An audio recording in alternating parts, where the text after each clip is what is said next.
Hello guys, मेरा नाम है अनिल कुनियाल और आज मैं लाया हूँ आपके लिए क्लास 12th फिजिक्स यूनिट 1 यानी कि इलेक्ट्रोस्टैटिक के 10 मोस्ट इंपॉर्टेंट क्वेश्चन। ये वीडियो मैंने पिछले 10 साल के पेपर्स को एनालाइज करने के बाद बना रहा हूँ। तो इसमें से जो मैंने 10 मोस्ट इंपॉर्टेंट क्वेश्चन हैं जो इस बार भी पूछे जा सकते हैं और इस बार के सिलेबस को ध्यान में रखते हुए मैंने ये वीडियो आपके लिए लाया हूं। तो इन 10 क्वेश्चंस को अगर आप करके जाते हैं तो पक्का आप सारे क्वेश्चन करके आओगे इलेक्ट्रोस्टैटिक के। ठीक है, तो वीडियो को शुरू करते हैं। देखो, यूनिट फर्स्ट में आपके दो चैप्टर्स आते हैं, एक तो इलेक्ट्रिक फील्ड वाला और एक तो इलेक्ट्रिक पोटेंशियल। फर्स्ट आता है इलेक्ट्रिक फील्ड वाला और दूसरा आता है इलेक्ट्रिक पोटेंशियल वाला। तो इसके 10 क्वेश्चंस मैं आपको इंपॉर्टेंट बताऊंगा जो पिछले 10 सालों में मेरे को लगे कि बहुत ज़्यादा इंपॉर्टेंट है और पिछले 10 सालों से रिपीट होते हुए आ रहे हैं। तो देखो, फर्स्ट क्वेश्चन पे आते हैं अगर हम, तो फर्स्ट क्वेश्चन है हमारा इलेक्ट्रोस्टैटिक का। देखो, derive expression for electric field at axial and equatorial point. देखो, derive expression for electric field at axial and equatorial line. देखो, अगर आपने डाइपोल में पढ़ा होगा, फर्स्ट चैप्टर में डाइपोल पढ़ा होगा, तो डाइपोल में क्या होता था, यहाँ पर एक चार्ज है, प्लस और नेगेटिव चार्ज है, और इसी एक्सिस पे हमको किसी पॉइंट पे इलेक्ट्रिक फील्ड फाइंड करना होता था। तो वही, और एक क्या इक्वेटोरियल यानी कि इसके परपेंडिकुलर पॉइंट पे इलेक्ट्रिक फील्ड की वैल्यू फाइंड करनी होती थी। तो वो बहुत इंपॉर्टेंट है। मैंने पिछले 10 सालों के पेपर में देखा है कि एक्सियल वाला ज़्यादा रिपीट हुआ है, कम से कम 6 साल, 10 में से 6 साल लगातार एक्सियल वाला हुआ है और इक्वेटोरियल बाकी बचे 4 साल में इक्वेटोरियल आया था। इन दोनों में से इस बार भी एक पक्का ही आएगा 4 मार्क्स में। ठीक है, अब अगर क्वेश्चन नंबर सेकंड पे देखें, अगर क्वेश्चन नंबर सेकंड देखें तो वो है state and proof Gauss theorem. ये गॉस थ्योरम ये भी हर साल लगभग पूछी ही जाती है। गॉस थ्योरम से क्वेश्चन पक्का आता है। ठीक है, इसको स्टेट करना, इसको डिफाइन करना और इसको प्रूफ करना। ठीक है, इसकी वैल्यू क्या आती है, इसके फॉर्मूले को प्रूफ करना, ये भी हर साल पूछा जाता है। ये भी पिछले 10 सालों में कम से कम 7 साल ये भी आया हुआ है ये क्वेश्चन। और फिर थर्ड क्वेश्चन है आपका derive expression for electric field due to charged wire. Gauss law के एप्लीकेशन में आपने देखा होगा, चार्ज्ड वायर है कोई, ठीक है, उस पर चार्ज है, तो इससे हमको क्या करना है, इलेक्ट्रिक फील्ड फाइंड करना है किसी पॉइंट पे चार्ज्ड वायर से। फिर आते हैं अपने फोर्थ क्वेश्चन पे। फोर्थ क्वेश्चन है define electric flux, proof coulomb inverse square law from it. ठीक है, इलेक्ट्रिक फ्लक्स को डिफाइन करने के लिए भी आता है, बहुत इंपॉर्टेंट क्वेश्चन है। और इसमें से एक है कि प्रूफ करना कि coulomb inverse law, electric flux से कूलम का इनवर्स लॉ को भी प्रूफ करना पूछा जाता है। अब आते हैं ऐसे ही नेक्स्ट क्वेश्चन पे। क्वेश्चन नंबर 5 देखो, derive expression for electric field due to charge shell. आपने पढ़ा होगा चार्ज सेल के कारण, आपने उसमें चार्ज स्फेयर होता था, एक स्फेयर का हम कैसे निकालते थे, एक तो इनसाइड कितना इलेक्ट्रिक फील्ड होगा इसका इनसाइड से, एक लेते थे सरफेस से और एक आउटसाइड से।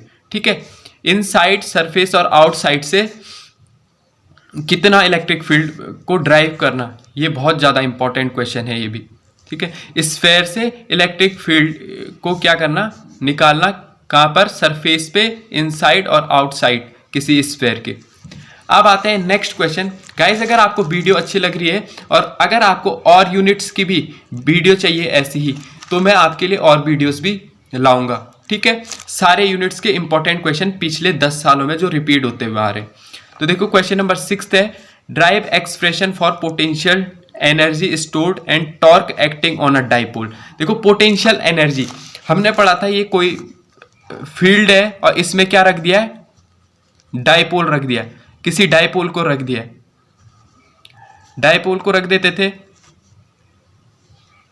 यहां पर Q प्लस होता था, तो इस पे कितना फोर्स, कितना टॉर्क लग रहा है, इस ये घूमता था ना टॉर्क लग के, तो ऐसे कुछ डेरिवेशन था इसका, ये 2a होता था। तो वही वाला डेरिवेशन आपको ये drive the expression for potential energy भी निकालना और टॉर्क निकालना, इस डाइपोल पे कितना लगेगा। ठीक है, फिर आते हैं क्वेश्चन नंबर 7 पे, right the principle of capacitor. ये सेकंड चैप्टर पे आ गए हम। अब right the principle of capacitor. Capacitor का क्या प्रिंसिपल होता है, कैपेसिटर पहचानते हो ना आप, जो क्या करता है, चार्ज को अपने में स्टोर करके रखता है। Expression for capacitance of parallel plate capacitor. Parallel plate capacitor भी पढ़ा होगा आपने, दो पैरेलल प्लेट को आमने सामने रख दिया है, ठीक है, इनके बीच में, इसके बाहर दो पैरेलल प्लेट को एक साथ रख दिया, इनके बीच में कितना, इसके बाहर कितना, इस साइड कितना, ये भी आता है, ठीक है। पैरेलल प्लेट कैपेसिटर का क्वेश्चन भी पक्का बनता है। अब देखो क्वेश्चन नंबर 8 पे आते हैं। Expression for capacitance of partially field capacitor with dielectric on what factor capacitance of a capacitor depends. अब देखो नेक्स्ट क्वेश्चन क्या बोल रहा है, expression for capacitance of partially field capacitor. Capacitor में क्या डाल देते हैं, पैरेलल प्लेट कैपेसिटर होता है, ये जैसे दो प्लेट्स है पैरेलल, इसके बीच में हम क्या डाल देते हैं, डाइलेक्ट्रिक्स को डाल देते हैं, ठीक है, डाइलेक्ट्रिक्स को डाल देते हैं। फिर क्या कैपेसिटेंस पे क्या फैक्टर अफेक्ट पड़ेगा, और on what factor capacitance of capacitor depend, और किन फैक्टर पे कैपेसिटर का कैपेसिटेंस डिपेंड करता है। डाइलेक्ट्रिक के कौन से फैक्टर्स ऐसे होते हैं जिन पे कैपेसिटेंस डिपेंड करता है, ये भी बहुत इंपॉर्टेंट क्वेश्चन है, ठीक है। अब आते हैं अपने नेक्स्ट क्वेश्चन पे, relation between electric field and electric potential. ये तो बहुत ज़्यादा इंपॉर्टेंट क्वेश्चन है, इसको तो मार्क कर लो आप, ये बहुत ज़्यादा इंपॉर्टेंट क्वेश्चन है, ये हर साल पूछा जाता है। तो जैसे इलेक्ट्रिक फील्ड और इलेक्ट्रिक पोटेंशियल में क्या होता है, E is equal to dV/dr, ये रिलेशन ड्राइव करने के लिए पूछा ही ज्यादा है, जहां पर V पोटेंशियल डिफरेंस होता है हमारा, ठीक है। E क्या है, इलेक्ट्रिक फील्ड। इलेक्ट्रिक फील्ड और पोटेंशियल डिफरेंस में क्या करना पड़ता है, इलेक्ट्रिक फील्ड और इलेक्ट्रिक पोटेंशियल में हमको क्या करना पड़ता है, ड्राइव करना पड़ता है ये एक्सप्रेशन, ठीक है। अब देखो 9 क्वेश्चंस मैंने इसमें बताए, क्योंकि यहाँ पर स्पेस नहीं था तो मैंने 10वां क्वेश्चन यहीं पर इंक्लूड कर दिया था, expression for capacitance of parallel plate capacitor, ठीक है। एक तो प्रिंसिपल ऑफ कैपेसिटर पूछा जाता है, और ये दूसरा क्वेश्चन था, मैंने इसी में इंक्लूड कर दिया था। तो ठीक है, आपके ये 10 क्वेश्चन हो गए। अगर आप इन 10 क्वेश्चनों को करके जाते हो अपने बोर्ड एग्जाम में, तो मेरे को पूरा विश्वास है कि आप सारे क्वेश्चन करके आओगे, और इन्हीं से सारे क्वेश्चन बनेंगे इस साल।